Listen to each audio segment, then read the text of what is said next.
మనం Maggi noodles చేసుకుంటాం కదండి, అలా రెగ్యులర్గా చేసుకున్నట్టే చేసి పక్కన పెట్టుకోవాలి.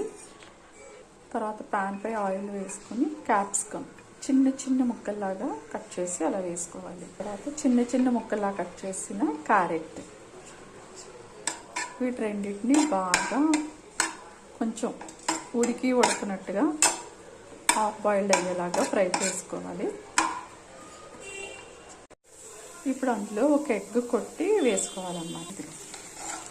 ఇది హాఫ్ బాయిల్ అయిన తర్వాత మనం ఇలా ఒక ఎగ్ని బాగా దాంట్లో కలిపేలా మిక్స్ చేసుకుని కొంచెం సాల్ట్ వేసుకోవాలండి. ఎందుకంటే మ్యాగీ నూడిల్స్లో ఆల్రెడీ ఆ శాజెట్స్లోనే సాల్ట్ అన్నీ ఉంటాయి కాబట్టి మనం ఏమీ వేయవలసిన పని లేదు. జస్ట్ కొంచెం సాల్ట్ వేసుకుంటే సరిపోతుంది. కొంచెం అంటే దీన్ని బాగా ఫ్రై చేయాలి.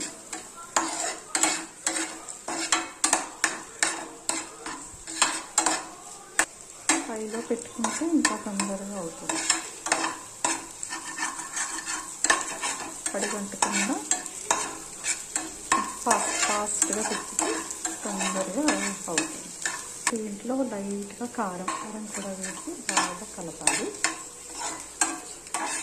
మనం ఇందులో మ్యాగీ నూడిల్స్ వేసేద్దాము.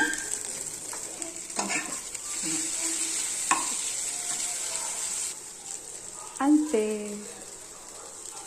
ఎగ్తో మ్యాగీ నూడిల్స్ చాలా బాగుంటుందండి. ఒక్కసారి ట్రై చేసి కామెంట్స్లో పెట్టండి. Please subscribe, like, share.